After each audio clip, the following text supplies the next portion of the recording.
Matracho. Okay.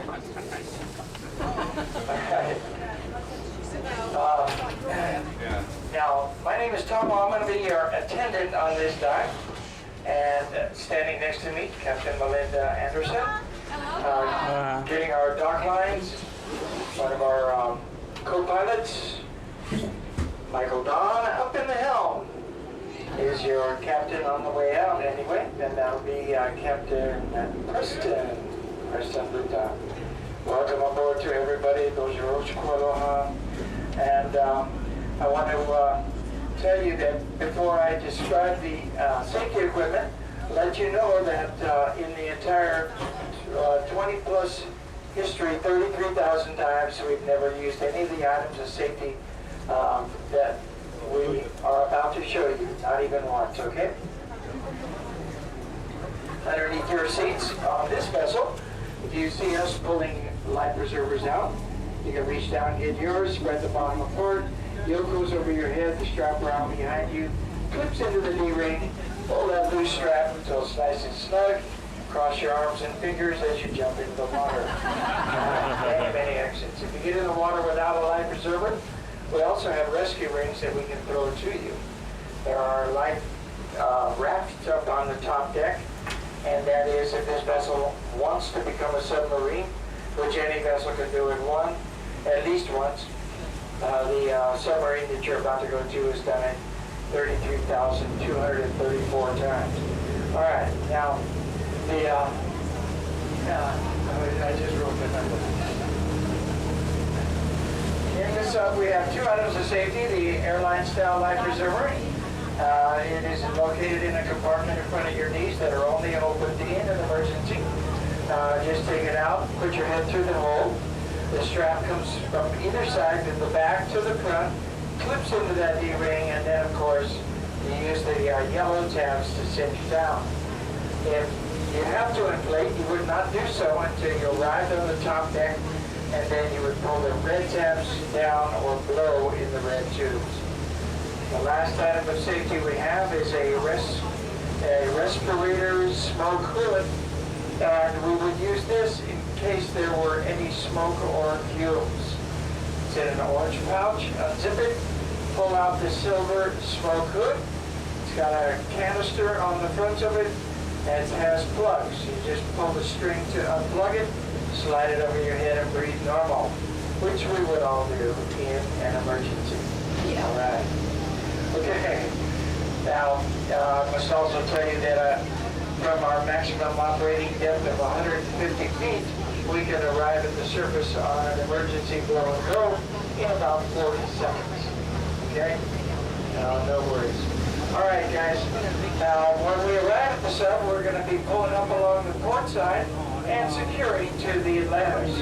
Once that has been accomplished, we'll lower the ramp down and the crew will cross over first. And then it will be your turn to cross over. Now, our boarding procedure is pretty routine. We call you row by row. And with a full boat, we usually make sure that the larger groups get across first so that they have a chance to sit together down in the sub. All right?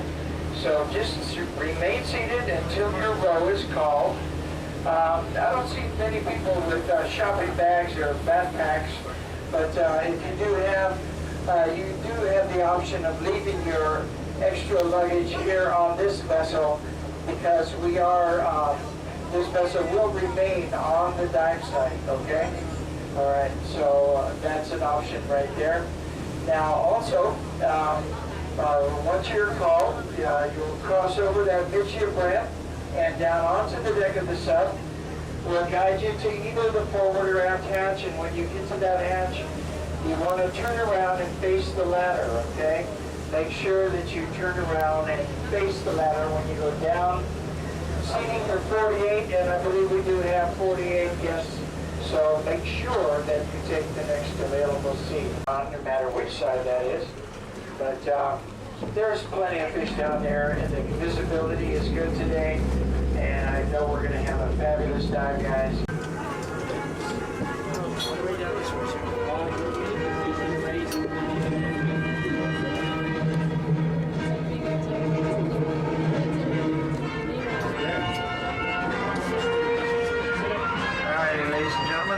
hatch is secure, and as soon as we get the rest of our guests down, we'll be securing the forward hatch, and then you will be listening to your pilot, Captain Danny.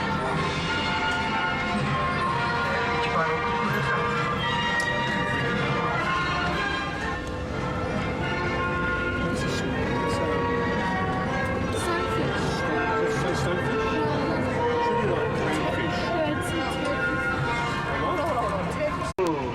Atlantis, how you event to open, 1144. Your deck's awash. If you're positive, you're clear to vertical. Roger, 44. Arming and activating vertical thrusters.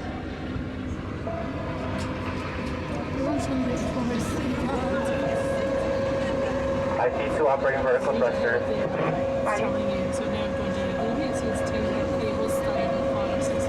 All right, we're on our way down. The white particle matter that you see in the water outside the viewports is what we call marine snow. Roger, Wheels. Marine snow is plankton.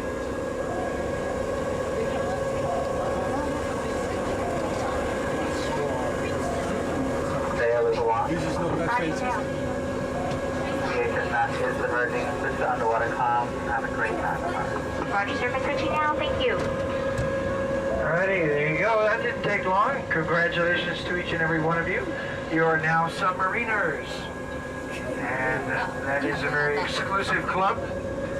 Less than 1/10 of 1% of the population have ever even been in a sub, much less down to our ultimate depth of a little over 100 feet. All right, now that marine snow I talked about more specifically is zooplankton and the discarded egg casings of larval forms of fish and other marine creatures. So that's what that stuff is. A larger percentage of plankton is invisible. It is the reason that there is a smoky texture to the water, and that is the phytoplankton, which releases oxygen as a byproduct of respiration. That oxygen supplies over 50% of the daily needs of oxygen on our planet. So the Atlantis, or the plankton, is a very, very necessary and a very essential part, not only of the food chain, but of the way our planet works. Now we're getting a little bit closer to the reef now. This reef, you may wonder, now what happened to all the colors? The reef is kind of a monochromatic, kind of a brownish color. The reason that we don't see much of the different types of colors is because the density of seawater is 1,300 times more dense than the atmosphere at sea level. And as a result, light gets filtered out, okay?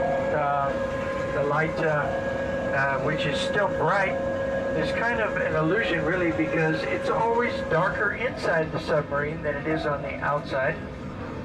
And our eyes are adjusted to the inside rather than the outside light levels.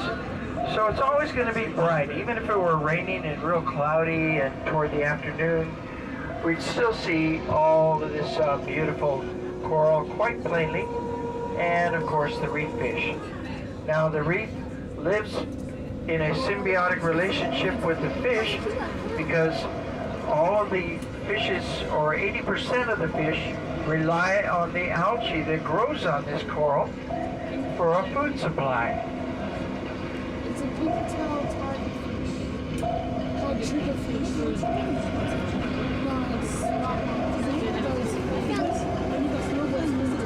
The food supply is a trade-off for a great place to hide. That's why all these fish are colorful.